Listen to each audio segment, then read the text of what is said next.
Welcome back, grade 12s. I hope that you've been enjoying this revision session of lessons. We've been taking a look at some of your past paper questions from this year, March, and the previous year, and we've been taking it apart to learn something new. Today's lesson is about electrochemistry. We're going to be dealing with it in 3 parts. First part is dealing with some short questions. Then we're going to be taking a look at some more in-depth redox questions. We'll be taking a look at some electroplating, and we'll even be taking a look at some of the more complex galvanic cells out there.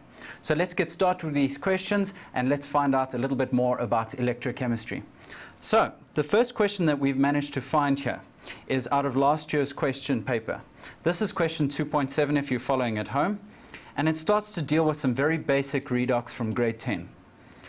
So the question reads, when a metallic atom becomes an ion. Now we've got several options here, but as I've said before, when we're starting to deal with multiple choice questions, is you've got to start to get an idea of the question and the answer before you start considering the answers. The reason for that is so that you don't get confused when you're reading through these answers. Examiners are very clever and they're out there to trick you a little bit. They're not trying to be mean, but they're trying to test whether or not you actually understand what you're doing. So in this question, I'm going to try to complete the question before I even look at an answer. Well, when a metallic atom becomes an ion, well, we've got to make sure that we understand what is meant by a metallic atom. A metallic atom is an atom which comes from the left hand and bottom side of the periodic table. That means that these atoms have got loose electrons, electrons which can be removed. Okay, now that should be a little bit of a hint. When we start to remove electrons, we're doing something in terms of redox. The removal or the loss of electrons is oxidation. So now we've got a clear idea of what we're expecting in the answers. Let's go see if any of the options A, B, C, or D confirm what we're already saying. So let's start to take a look at the options. So option A says, a metallic atom becomes an ion, it loses electrons and is oxidized. That seems to be what we were saying before what is going on. And let's just make sure of that. So as we go through, I'm going to confirm or deny these. Option A looks pretty good. So let's take a look at option B. So option B says loses electrons, and that's what we were saying, but it says that it's reduced, and that's not correct. What else can we start to take a look at when we start to consider metallic ions? Well, these last 2 options I can start to cancel out immediately because both option C and options D say that it gains electrons. Now metals don't generally gain electrons. Metals like to lose electrons. So let's just cross out those 2 options, and this one is pretty simple. So let's leave it at option A. Option A is our correct answer, and 1.1 over here has the correct answer. Let's just go through this and confirm before we move on. A metallic atom, so in other words a metal, becomes an ion. Just remember that metals like to become positive ions, metals like to lose electrons, and the loss of electrons is oxidation. So we're absolutely right. We've eliminated all the other answers. We're absolutely sure that option A is the correct one. Let's move on with the second question. This comes from the February or March paper in 2012, question 2.7. We're asked to consider the gain and loss of electrons here again. So let's read carefully. The gain of electrons by a substance in a chemical reaction is known as, and we discussed this before, but let's try and find a way to easily remember these. There is a shortcut here. When I start to remember the 2 words oil rig, when I start to take a look at these, it becomes a little bit easier if I find out that oxidation is loss and reduction is gain. And that helps me figure out what's going on with electrons. Notice how I haven't even looked at any of these options. I've decided that oxidation is the loss of electrons, reduction is the gain of electrons. Let's see if anything confirms what we're already thinking. So it says the gain of electrons, that's what we're looking at. Let's just make sure that we are looking for the gain of electrons, and let's make sure that our answers do fit in with that. Okay, so considering our options here, so the gain of electrons by a substance is oxidation. I don't think so. So let's cancel that out. Let's take that off the options. What about reduction? Reduction seems to be a lot more in line with what we're saying here. Oil rig, oxidation is loss, reduction is gain. So we're looking for the gain, reduction seems to be correct. Again, I'm just going to go through the other options and just make sure that there's not something else which suits the question better. What about electrolysis? Now, electrolysis has got something to do with redox. Your examiner's been very clever by including this. Electrolysis is both oxidation and reduction. So that's kind of tricky. It might be correct, but it's not. It's both. Electrolysis is both gain and loss. It's a complete redox reaction. So that is not the correct option. So let's make sure that we cancel that out. What about oxidation and reduction? Well, that's not entirely true. So just reading through our question, it says the gain of electrons by a substance. A substance, one substance, is not going to undergo oxidation reduction exactly at the same time and the same place. So again, option D sounds to be incorrect. So we've eliminated all the other options and we're landing up again with only one option to choose, and that is option B. Option B is the only one which makes sense. Let's just go through this again. The gain of electrons, that means that something accepts electrons, is called the reduction. And we get this from oil rig. Oxidation is loss, reduction is gain. And that's an easy way to figure out if I've got oxidation or loss. And that's going to come up very handy later on in this lesson. So starting off with the next question, let's take a look, read carefully, consider my options, and answer. So it says the oxidation number. Now this is something which we haven't seen in a little while. Oxidation number is something that you learned in grade 11 and a lot of you have forgotten. So I've got to be very careful about what oxidation number actually is. Oxidation number is usually the number of electrons missing from a metal or a non-metal.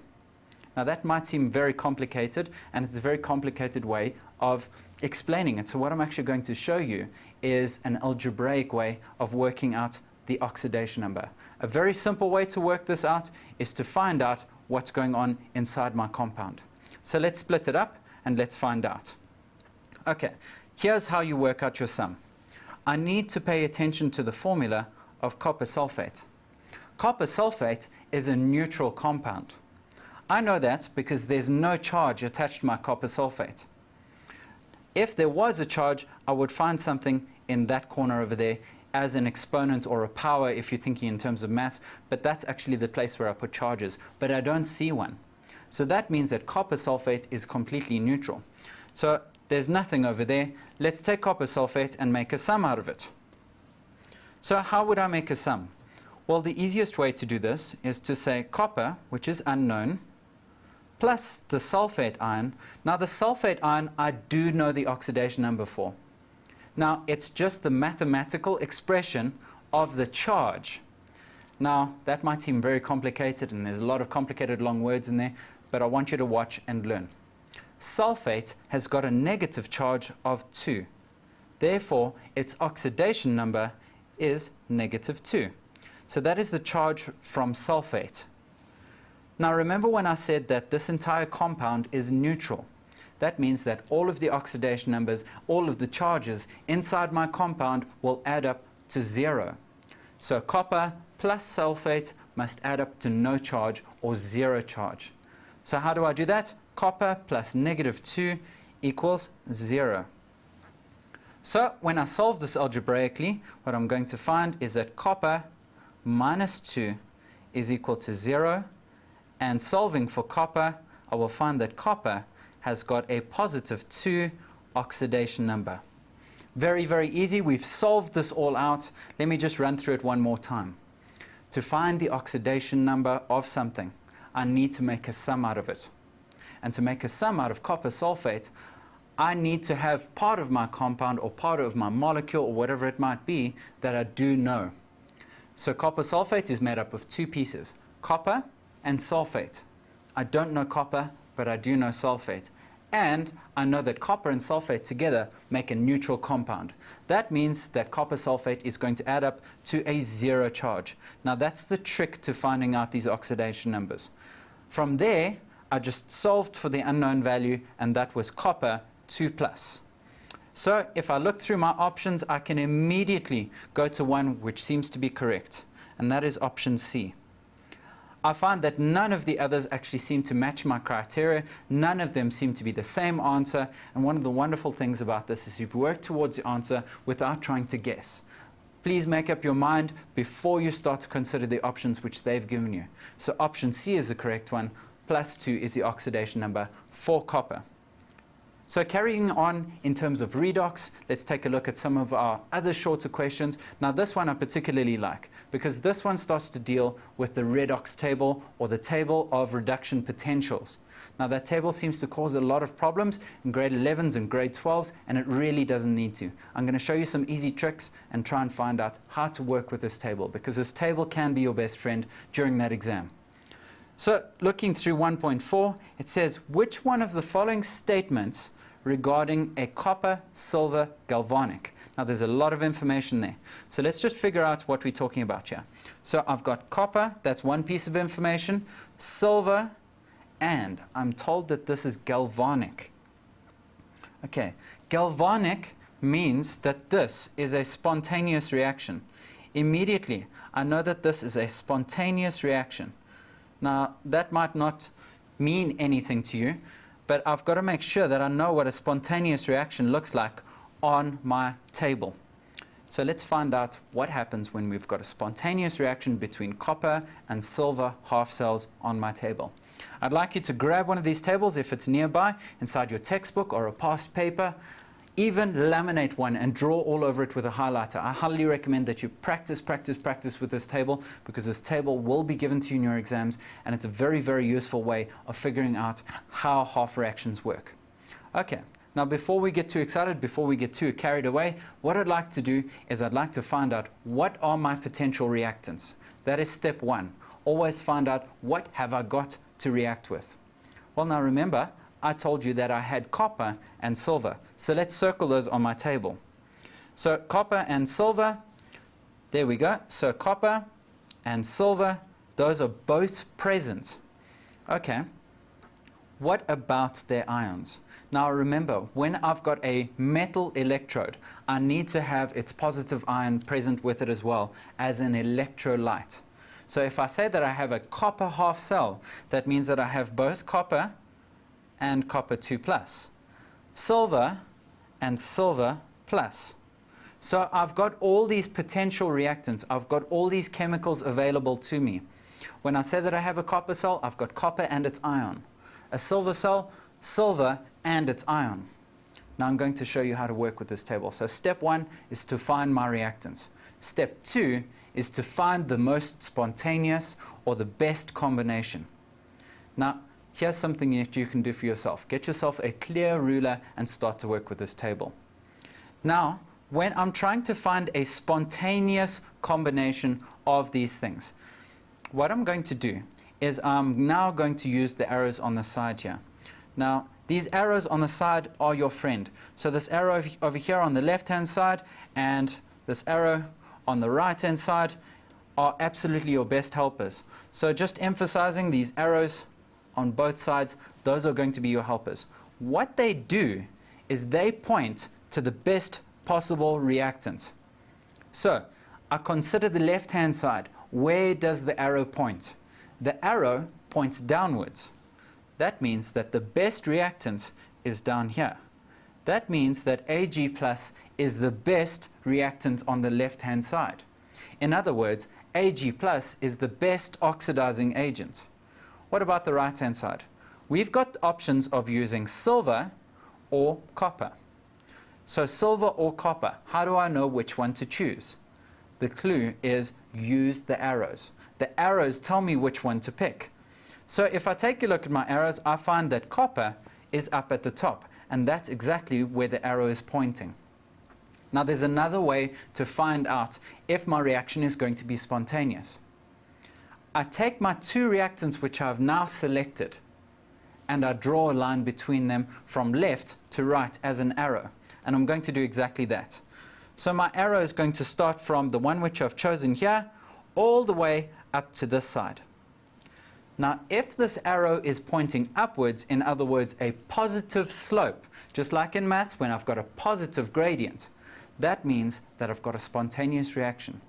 So if you find that your arrow is pointing upwards as you go from left to right, that means that I have a spontaneous reaction. Okay, now that was the next step. So step 1, find the reactants. Step 2, find the most spontaneous reactants. Step 3, now all I've got to do is write out the reactions. So what I'm going to do is I'm going to remove that arrow, because the arrow was just telling me what I already knew, that I had a spontaneous reaction. Now the way that you write out your reactions is from the one that you've selected. So in other words, from copper across to the other side. Now don't forget that now we've selected a direction. And then from silver plus to the other side. So now I know that I've gone from copper metal to copper 2+ ions. I've gone from Ag plus to Ag metal. So what I've actually done is I've actually found my 2 half reactions. Very, very easy to find out if it's oxidation or reduction, because oxidation is loss and reduction is gain of electrons. Now when I start to take a look at my question, it starts to ask me to consider several options.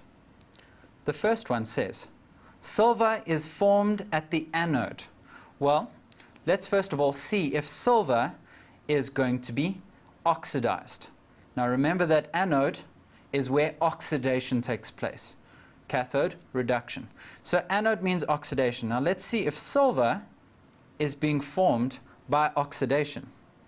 Now when I write Ag plus electron, this means that Ag and its electron together, I can actually see that Ag and an electron going this direction actually is the reduction.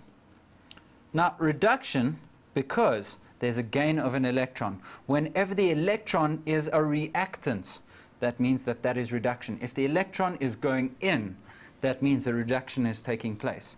So option A, definitely wrong. Let's take a look at our next one. Copper is formed at the anode. Well, let's see what's happening to copper. Is copper being oxidized? Well, I start with copper over here. So there we go. My copper is over there. And what's happening is I'm going to copper 2+. How did I get there? 2 electrons were coming out. So if I go that way, one of the things that I will quickly figure out is that going to the left on this table means that I'm doing oxidation. Well, that seems like quite a legitimate answer. If I go from copper to copper 2+, I lose 2 electrons. And remember, the loss of electrons is oxidation.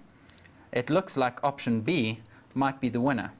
But before I get too carried away, let's correct and let's make sure that there's no possibility that it might be option C and D. So option C, it says silver is formed at the cathode. Well, silver, strange enough, over here is being reduced. So what I'm finding is that reduction might be able to happen at the cathode.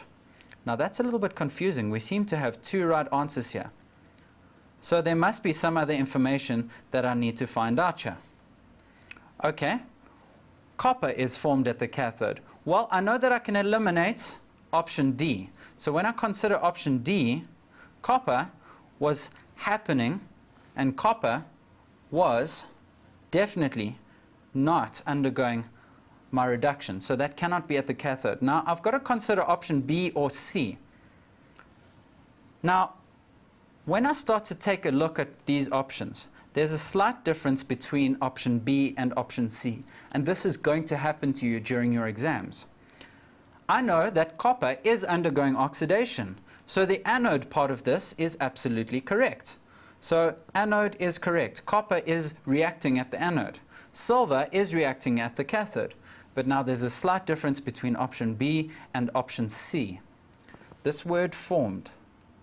Copper is formed. Silver is formed.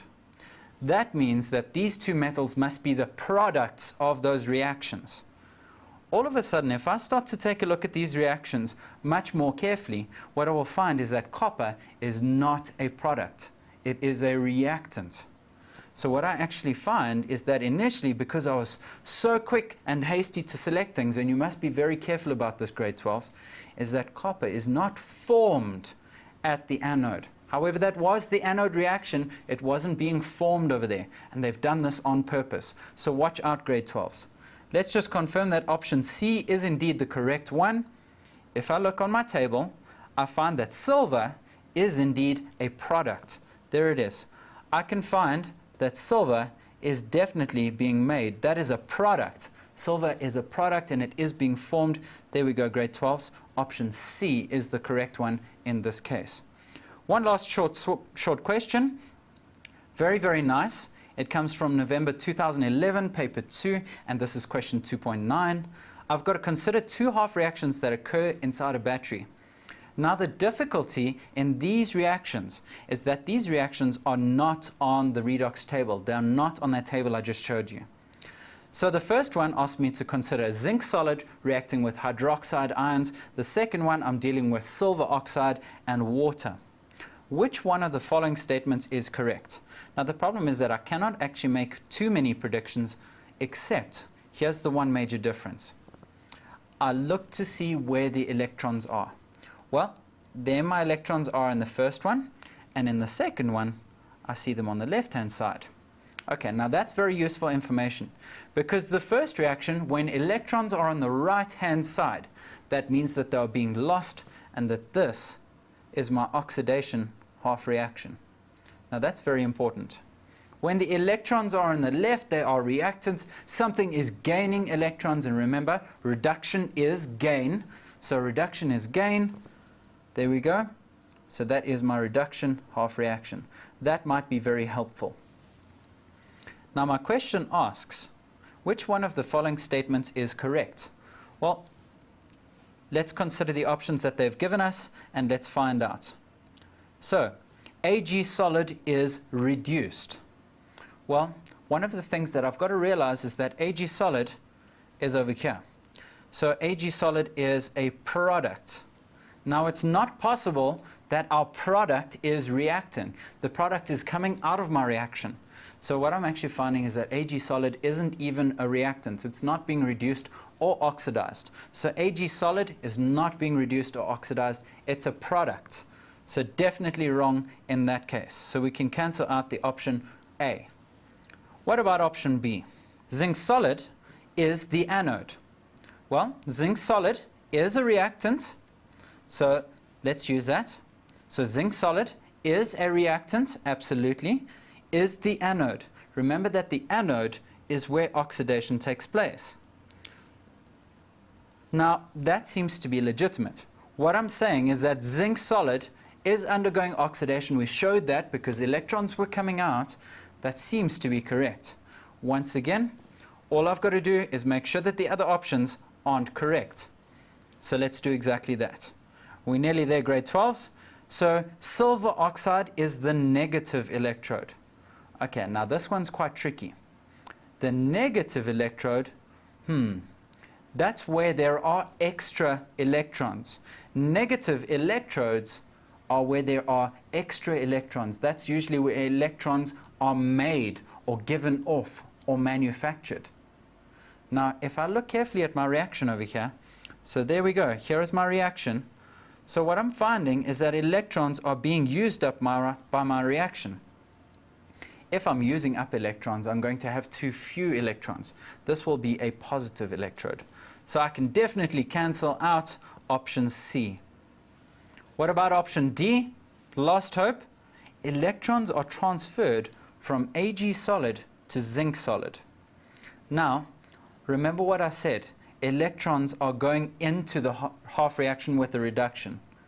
And what I'm finding is that the zinc solid itself is giving away electrons. So the electron transfer would be the other way around. Zinc, because it's being oxidized, is giving away the electrons, and Ag would be accepting them. So what I'm finding is that option D is incorrect. So option D is incorrect. So the only option here, grade 12s, let's stick to our guns, is option B, that zinc solid is the anode. It's where oxidation takes place, and I can definitely see that zinc solid is a reactant. Well, that's the first part of our short questions. We've been dealing with some revision over here. We're going to take a short break, and then we're going to follow up with parts 2 and 3, where we're going to take a look at some electroplating and some electrochemistry.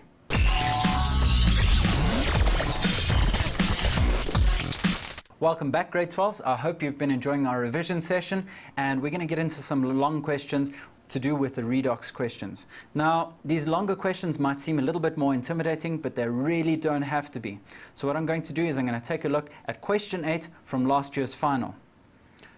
We're asked to take a look at the potential difference of a galvanic cell. Now, it's quite important that you know which type of cell you've got, and a galvanic cell, remember, is a spontaneous cell, and they are measuring this experimentally by learners. And then it's compared with its potential difference calculated under standard conditions. Now, it's quite important that you know that standard conditions for a cell are 25 degrees Celsius, and then a concentration, and these square brackets mean concentration, of 1 mole per decimeter cubed. So those are standard conditions for most electrolytes for most of these cells. So they're saying they're going to compare the voltages which are calculated and the voltages which are measured inside an actual cell in real life. So let's take a look at the cell which they've prepared. We've got a lead, there we go. So we've got lead and copper, and we've got the ions. Remember what I said, you need the ions and you need the metals together. Now, what's happening inside a galvanic cell is a spontaneous chemical reaction which causes redox to happen. Remember that redox chemistry is all about the swapping or the exchange of electrons. So we've got reactions here which are going to give each other electricity. We're going to give each other electrons. So that answers some of the question in 2.1. It says write down the energy conversion that takes place inside this cell. Remember that it's galvanic. And what I said to you before was that galvanic is spontaneous. That means that we are changing chemical into electrical energy. So that's quite a short answer, and they only wanted it for 1 mark, so there it is. So chemical to electrical is the energy conversion. So the chemicals are giving away their electricity as they react. Now, one of the things that you'll notice inside this question is that they've put in a salt bridge. So there it is, my salt bridge. It connects the two cells. Now, one of the reasons that I need to have it there, which is the question, it says, state one function of the salt bridge, and you should know 2. One of the most important functions of the salt bridge is just to complete the circuit. Remember that you need to have a complete circuit for charge to flow. So there we go. To complete the circuit is the most important function of a salt bridge. It's also got another function, and that is to replace any ions which are lost, and that is called the quenching of ions. Just the same way that you and I quench our thirst by drinking water, these reactions like to drink ions. So salt bridges can complete circuits, and they can also quench ions. Okay, starting off quite nice and easily, let's see what else this question is asking us.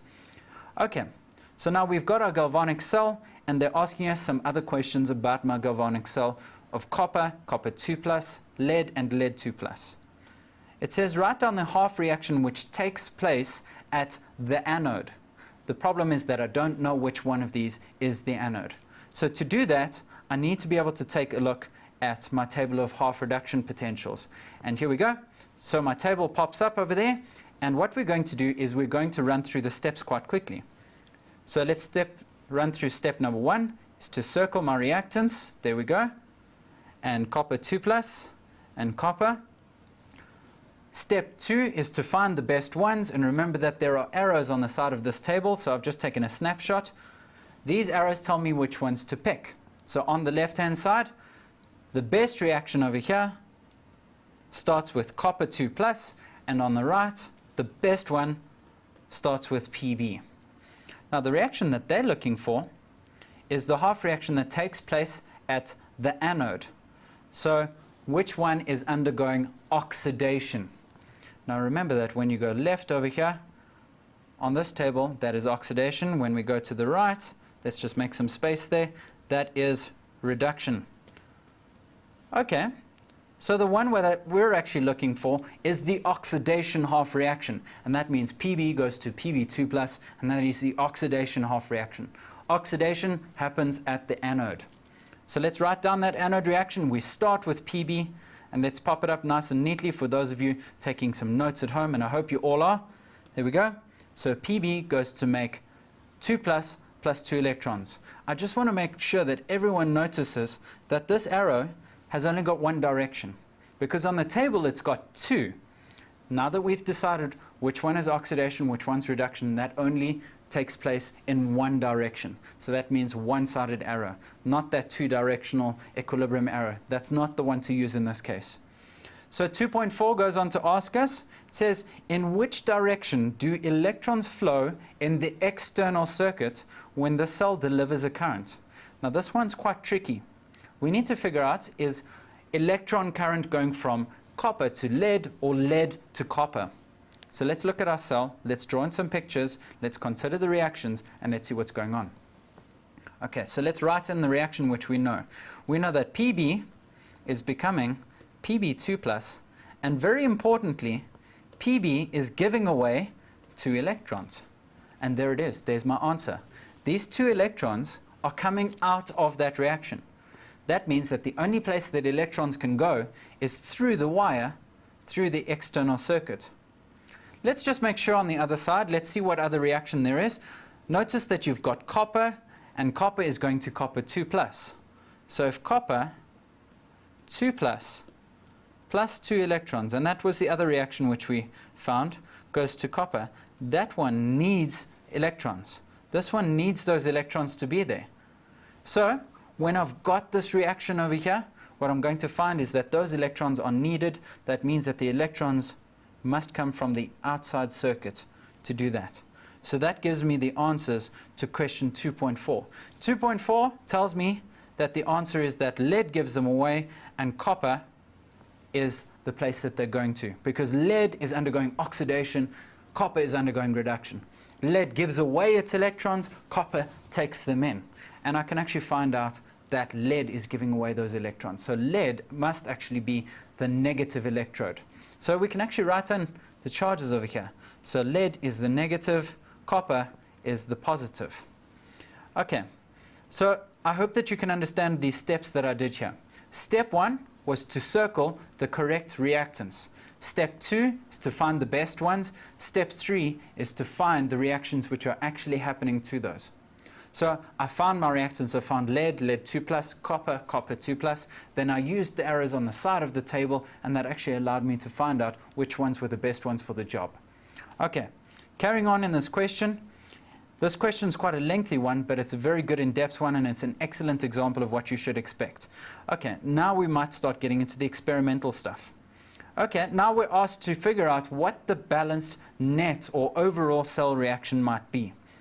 Okay, now let's just put down what we already know.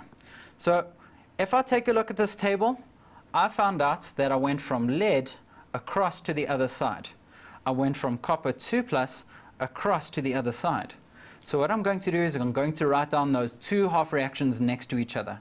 Remember that the top one was my oxidation reaction, the bottom one was my reduction.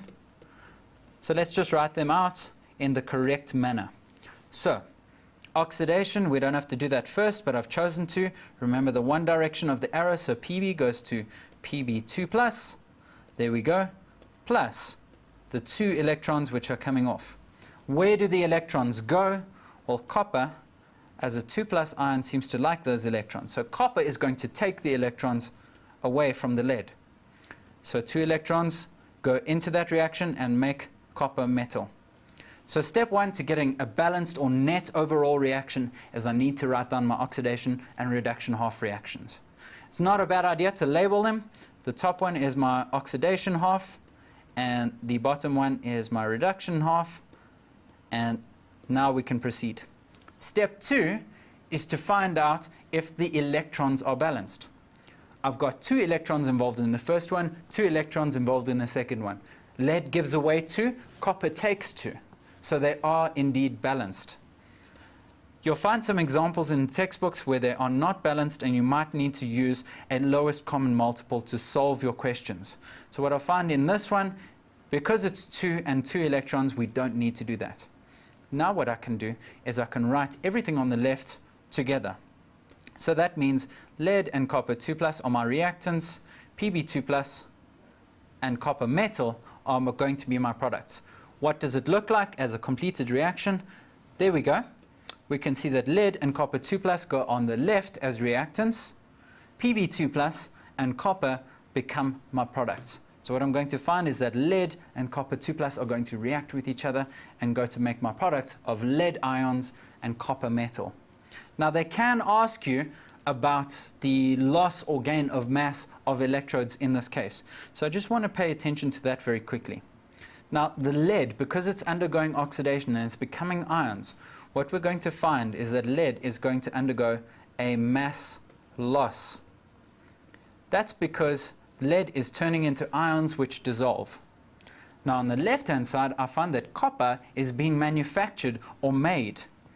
So what I'm going to find is that there's going to be a mass increase. That means that copper is going to get heavier. The reason for that is because I'm manufacturing copper metal on its surface, and that is going to become heavier. So that's one of the questions that they can ask in this case. Now, is the cell reaction exothermic or endothermic? Remember that those are talking about energy. So when I start to talk about endo or exothermic, what I've got to remember is the cell giving out energy or is it taking in energy? Now remember that this cell is a galvanic cell, and galvanic cells can be used to supply me with electricity. If they can give away electricity, electricity is a type of energy. So what I'm going to find is very, very easy, and I can actually see this now, is that these cells are exothermic. They're going to give away energy in the form of electricity. It doesn't have to be heat. Any cell which gives away energy is going to be exothermic. And what I'm finding is that this cell can be experimented on. Now we're getting to the experimental part of this. Okay, now we've got our cell here. We're being asked to calculate the theoretical or hypothetical standard reduction potentials to calculate the initial potential difference. There's a lot of complicated words inside there, real mouthful. Basically what they're looking for is the E0 cell. They're looking for the EMF of these combined cells. So let me show you how to add those two together. They are looking for these numbers on the right hand side here. So what I'm going to do is I'm going to highlight that number over there. So that is the lead reduction potential. The copper reduction potential sits here on the right. So what I'm going to do now is I'm going to slowly work your way through this question and try and see what the answer is. Okay, now remember that I've got these two numbers, and that is how much these things want to be, or want to reduce rather. So let's take a look at how I set this up. This equation is given to you in your finals, that the EMF of the cell is calculated by taking the cathode potential minus the anode potential. Now remember that the cathode is where reduction takes place. So if I'm trying to make notes here, the cathode is where reduction takes place. Which one was the reduction? Well, the cathode is the copper electrode. The anode is the lead electrode. That's where oxidation takes place. Now, if we start to substitute in numbers, just please be careful, because some of these numbers are negative. Now, some of your maths might not be the greatest. Even if it's great, I want you to substitute inside brackets. That's going to help you remain accurate and precise. So let's do this together. Let's substitute in my copper value. There we go. Positive 0.34. There it is. I've substituted it in. What about the lead? Negative 0.13. It's up there at the top. And if I punch that all into my calculator, I'm going to get a final answer here of positive 0.47 volts. Now, something else which they can ask you is, what is the significance of this positive answer? If it's a positive answer over here, so there we go, it's a positive answer, that means that this reaction is spontaneous. That means that it happens without any extra additional energy. That means that the reaction will take place at standard conditions. Remember that this is a theoretical value at standard conditions. Sometimes things can change. You might find that these experimenters did not get 0.47 volts. And that's what the next question is asking us about. It says, from the results obtained, the learners conclude that the measured potential difference differs. So it is different from the calculated potential difference. So it's not 0.47. Give 2 possible reasons for the difference in values. Remember that there's only 2 real things which can influence this type of cell reaction. What I'm going to find is that this type of cell reaction is heavily dependent on temperature and concentration. Now please be careful. They can trap you. Some of them start to talk about surface area and they start to talk about electrode spacing, because that's something that you did in the battery section of your chemical systems. Concentration and temperature are by far the most important factors when you start to deal with the EMF of these cells. Remember that concentration and temperature are directly proportional to the EMF of these cells. So what I'm finding is that this question is starting to end up, and we're going to start moving on to the last long question. But what we're going to do first is take a short break and allow you to collect all your notes and then rejoin us again.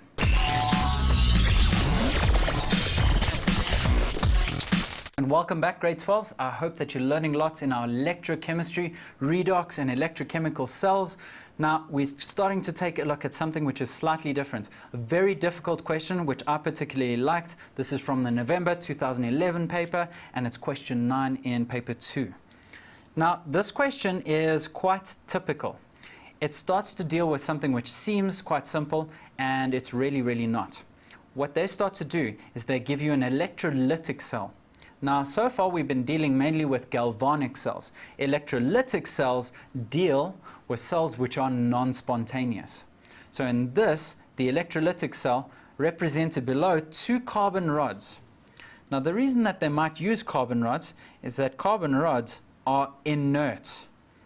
Now inert means that they will not react. Now they're used as electrodes, and concentrated copper 2 chloride solution is used as an electrolyte. So that means that copper chloride is made up of copper 2 plus ions. So there it is, so copper 2 and chloride ions. So there is Cl minus. Okay, they say when the cell is functioning, a gas is released at electrode P, whilst electrode Q is coated with a reddish brown layer. Now, if you've been paying attention in class, a reddish-brown layer means that copper is being formed. Okay, the gas, which can be formed over here, if you've been paying attention in chemical systems, the gas is going to be chlorine.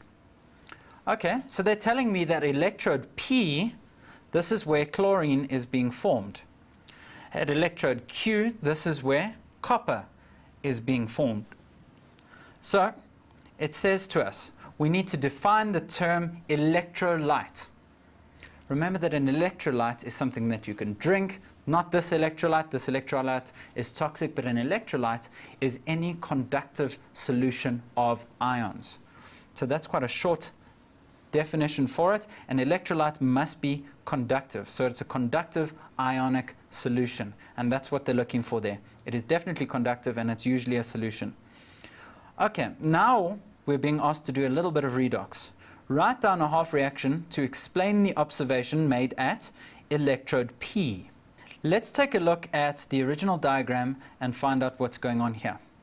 I found that electrode P is where Cl minus goes to make Cl2 gas. Now it couldn't get any simpler than this. All you need to do is to take a look at your redox table and find that there's only one reaction which takes chloride ions and changes it into chlorine gas. And let's write that one down. So the only tricky thing is that I'm writing it in the opposite direction to the one that is red, but there it is. I've changed my chlorine minus or chloride ions, and we change those chloride ions into chlorine gas, and the 2 electrons are coming out. What about electrode Q? Remember that electrode Q is where chlorine is not being made, but copper is being made. Copper is being made as a reddish-brown deposit. So now, if I'm taking copper ions and making them into copper, there's only one reaction again, and this one's already come up with the last question, and there it is. Remember that I've started with my copper ions, and I've changed them into copper metal. Not too difficult to figure out these, as long as I identified which one was being made. So here we go. Here is my gas which was made. that is the gas which was manufactured, and copper is my metal, and that is a reddish brown deposit which was taking place on electrode Q. Okay, so now what we need to do is we need to figure out what is happening at P and Q when something is changed. They now tell me that something is happening over here. So they say which electrode, P or Q, is the cathode, and they ask me to give a reason for my answer. So remember P and Q. P was where there was a gas being released, and that was the formation of chlorine. Q was where copper was being released. Now remember over here, the way that you get copper is from copper 2+ to copper metal. How do I get from Cl- to Cl2? I need to take away its negative charge. Now they're asking for which electrode, P or Q, is the cathode. And remember that cathode is where reduction takes place. So what I'm finding, if I look at my diagram here, the only reaction which is a reduction reaction is the one which makes metal, copper metal. So here is my answer. They don't ask me for too much of a reason, but I need to say that it is Q because a metal is reduced and coats the cathode. They're looking for the word reduction. Now, can I prove that it was reduction? Let's just write out the reaction one more time. So Cu2+ plus 2 electrons, there it is, plus 2 electrons. That means that electrons are going in. This is reduction taking place. So that means that this is the cathode reaction. Now, they don't keep it simple. What they start to do is they start to mess around with our reaction. Now it says that the carbon rods in the above cell are now replaced with copper rods. Copper rods are not inert. That means that copper rods can actually react with the electrolyte. So copper rods can actually perform some sort of redox function inside this cell. So let's say, it says no gas is released now. So we don't make chlorine anymore. It said that its surface appears rough and eroded. Now that's a sign of mass loss. Okay, so it says no gas is released, its surface appears rough and eroded. Now we are talking about electrode P. Electrode P is where chlorine used to be made, but now that it's copper, it's no longer making any chlorine. So what's happening is we are now eroding it away, it's busy being eaten away, the copper is disappearing, and that's a little bit of a sign that oxidation is taking place. But that's just a bit of a guess. Anytime that a metal is starting to dissolve, it's usually a sign of oxidation. Now it says refer to the relative strengths of the reducing agents to explain this observation.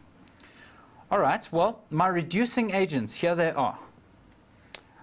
Copper or the chloride ion, those are the two that are actually found on the table. Now remember that copper is higher up on the table. Remember that the arrow points upwards, there we go, and downwards on the left. But we're looking at reducing agents. That means that copper is a better reducing agent than chloride ions. So that means that copper itself is a better reducing agent and would prefer to undergo the reaction.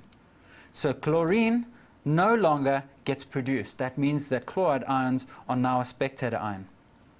Okay, now this answer is going to seem a little bit long, but it is for 3 marks, and I'm going to explain to you why they're asking us for a 3-mark explanation.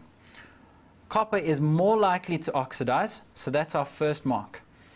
It says that copper is more likely to oxidize. That is my first result over here, as it is a better reducing agent. That was the comparison that they're looking for. Therefore, copper will oxidize into copper ions, and the chloride will be a spectator ion. That means that the chloride ions will not actually react. So I hope that you can see that copper, instead of chlorine, will be the reacting agent in this case. Okay, so we're nearly there with this question. Now that we've changed this into copper rods, it said this cell can be used for the refining of copper. Now, if you start to do a little bit of research on the web, this is one of the best ways of making sure that copper becomes pure. And it has a formal name of electrowinning. So it means that I'm winning back the copper. So electrowinning electrowinning starts to talk about the refinement of what's known as base metals, copper and zinc. So it said this cell can be used for that. Which electrode, P or Q, will be replaced with impure? So this is the one that we don't want, impure copper during the refining process. Okay, that means that we're looking for an electrode which is going to get oxidized into ions and then changed into metal again. Okay, now what I'm going to show you is the general scheme of how we do this. Remember that electrode P is a place where oxidation takes place. Copper is becoming an ion. So that's what's happening at electrode P now. Now that ion is allowed to move across to the other electrode. Now that electrode is where copper is manufactured again. Now that is pure copper. So this starts to answer my question.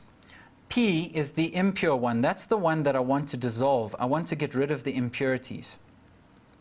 Very often you'll find that the impurities actually pile up underneath, and those impurities actually contain a large amount of silver and gold and valuable materials.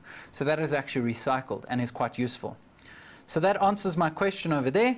It says that at electrode P, because the new metal must be collected at the cathode, which we already decided was Q. Grade 12s, that brings to a close our revision session and all these questions that started to deal with redox, electrochemistry. Just a reminder, get very familiar with that redox table. It's going to be your friend. Make multiple copies, laminate some, practice hard, grade 12s.